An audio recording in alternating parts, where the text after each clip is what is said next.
Bonjour à tous et bienvenue dans ce journal. Voici tout de suite les titres que nous allons développer dans cette édition. C'est reparti pour les Restos du Cœur qui ont entamé leur 32e campagne. 20 000 personnes bénéficient de l'aide alimentaire de l'association dans le Val d'Oise. Mais depuis plusieurs années, les restos essayent d'aller plus loin que la simple distribution de nourriture. Reportage dans un instant. À Éragny, une boulangerie fabrique du pain 100% bio depuis plus de 25 ans. Et aujourd'hui, l'entreprise est plus que jamais dans l'air du temps. Portrait d'un boulanger pas comme les autres en fin de journal. Depuis plus d'une semaine, les Restos du Cœur du Val d'Oise ont repris du service en lançant leur 32e campagne hivernale. Chaque année, plus de 20 000 personnes bénéficient de l'aide alimentaire de l'association. Mais les restos vont plus loin que la simple distribution de nourriture. L'association accompagne les plus démunis dans la recherche d'emploi, de logement ou dans la lutte contre l'illettrisme. Reportage. Alors là, vous avez du stock.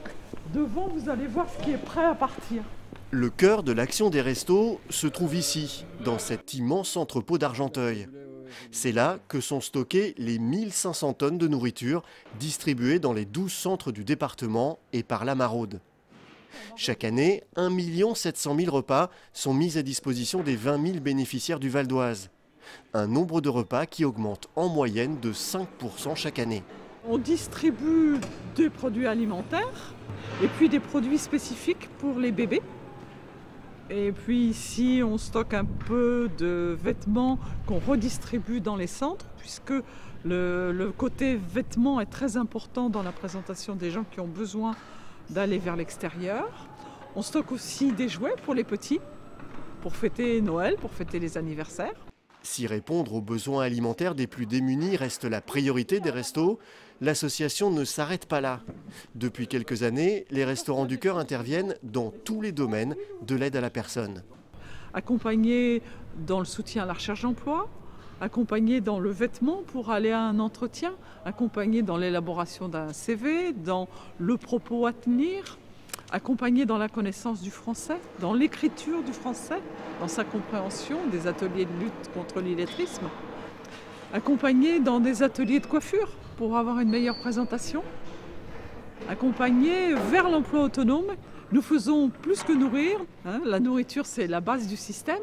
Et une fois qu'on a la personne avec nous, quand on a la famille, on peut mieux comprendre sa difficulté et l'orienter vers quelque chose, vers d'autres que nous, qui sont des spécialistes, des travailleurs sociaux, le pôle emploi, aider dans l'accompagnement vers. C'est notre objectif. Les Restaurants du Cœur ont également mis en place, en partenariat avec le conseil départemental et le tribunal de grande instance de Pontoise, des permanences d'avocats. L'association dispense désormais une aide juridictionnelle dans 5 de ses centres du Val d'Oise.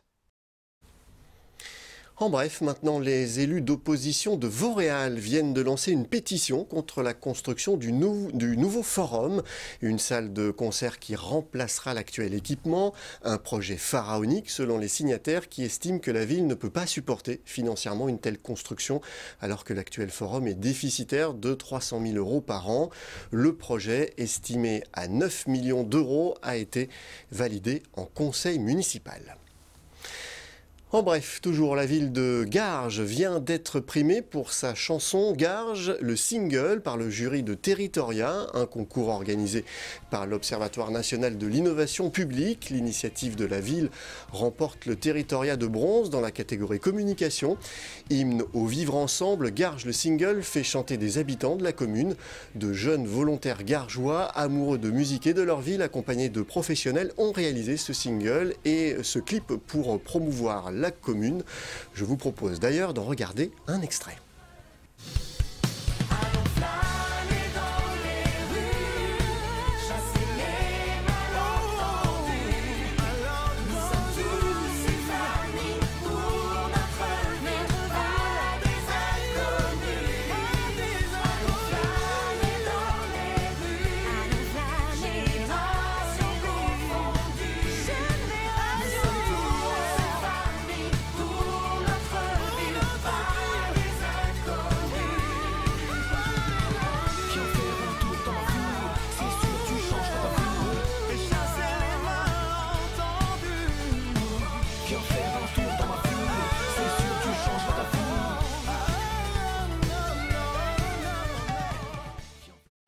Voilà, et le clip est à voir sur notre site internet veonews.fr. Patibio fabrique du pain 100% bio à Éragny depuis 25 ans. Si aujourd'hui consommer bio est devenu tendance, dans les années 90, cela relevait plutôt de l'utopie. C'est pourtant le choix qu'a fait Robert Char. En 1990, il crée Patibio, une boulangerie-pâtisserie 100% biologique. Plus de 25 ans après sa création, son entreprise est toujours là et plus que jamais dans l'air du temps. Philippe Pémal. Ces petites boules de pain sont bio. Une fois cuites, elles vont alimenter plus d'une centaine de points de vente répartis sur toute l'île de France. De l'épi de blé à la farine, tout ce qui arrive dans cet atelier est issu de l'agriculture biologique. Nous sommes à Éragny, chez Patibio. Ici, le bio n'est pas une mode, mais plutôt un mode de vie, une conviction depuis plus de 25 ans. Je ne comprenais pas comment on pouvait salir, polluer notre environnement autant qu'on le faisait il y a 25 ans. C'est pour ça que je me suis dit, tiens, je veux être instigateur, je veux créer mon entreprise, je veux montrer, prouver aux gens qu'on peut consommer local, bio. L'histoire de Patibio commence en 1990. Initié au bio par sa femme, Robert Char, pâtissier de formation, se lance dans l'aventure Patibio, contraction de pâtisserie biologique. Peu de temps après, il est rejoint par Jean-Philippe Boursier, informaticien et écologiste. Les deux hommes partagent la même idée qu'on peut manger plus sainement, sans appauvrir nos sols et la planète. Pour les deux associés, cela passe par l'agriculture biologique, mais aussi par des réseaux de distribution les plus courts possibles. L'idéal, c'est d'avoir un potager, de passer du potager à son assiette. Bon, aujourd'hui, avec nos modes de vie, ce n'est pas possible. Donc on essaye de reproduire ce type de système à l'échelle locale, au niveau de Patibio et de l'Île-de-France. Alors les produits sont des produits essentiellement qui sont d'origine française. On a une partie qui vient uniquement de l'Île-de-France, des farines. Le blé est cultivé en Île-de-France, écrasé en Île-de-France et panifié en Île-de-France chez nous, dans nos ateliers.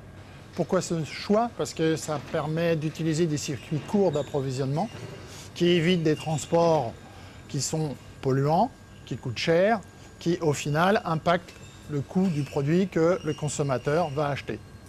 Produire du pain bio coûte plus cher qu'un pain conventionnel. Plus de main-d'œuvre et moins de rendement impactent le prix du bio. Mais pour les créateurs de Patibio, la question ne se pose pas. Nous avons resserré les marges pour que le maximum de personnes consomment bio. La preuve, c'est qu'on vend aujourd'hui du pain, on répond à des appels d'offres, on gagne ces appels d'offres, c'est qu'on n'est pas plus cher ni moins cher que d'autres. On a commencé la première année avec 3 tonnes de farine. Aujourd'hui, on a près de 200 tonnes de farine, sont transformées dans nos ateliers et sont revendus et sont consommés par des enfants. Par jour, à peu près 30 à 35 000 enfants consomment au quotidien nos produits. Aujourd'hui, plus de 25 ans après sa création, Patibio se porte bien. Manger bio est devenu tendance et la boutique, ouverte en 2006, ne désemplit pas. Jus de fruits, gâteaux, pain au chocolat, tout ce qui est vendu ici provient de l'agriculture biologique. Si on peut faire bio, bon et pas cher, la preuve, les gens ils viennent manger ici. Ce n'est pas les gens qui achètent bio, hein. Ils viennent acheter leur pain. Quand ils sont là, parce qu'ils sont venus ici parce qu'il y a du pain, donc ils ont acheté du pain bio. Si ça aurait été une boulangerie autre, je crois qu'ils auraient fait la même chose. Ils n'ont pas fait la démarche de me dire consommer bio. Ça c'est fait, tiens, c'est bon. C'est bio, mais c'est bon, je ne connaissais pas. C'est arrivé aussi de voir des clients rentrer ici, ressortir parce que c'était bio. Ça, c'était le début, ça, il y a 11 ans. Aujourd'hui, c'est plus trop le cas. Pour Patibio, tous les voyants sont au vert. Les consommateurs commencent à être convaincus des bienfaits du bio, mais la bataille n'est pas encore gagnée. Voilà, ce journal est terminé. Je vous en rappelle le principal titre. Depuis une semaine, les Restos du Cœur du Val d'Oise ont repris du service en lançant leur 32e campagne hivernale. Chaque année, plus de 20 000 personnes bénéficient de l'aide alimentaire de l'association. Mais les restos vont plus loin que la simple distribution de nourriture. L'association accompagne les plus démunis dans la recherche d'emploi, de logement ou dans la lutte contre l'illettrisme. Merci d'avoir suivi ce journal. N'oubliez pas que l'info continue sur notre site veonews.fr. À demain.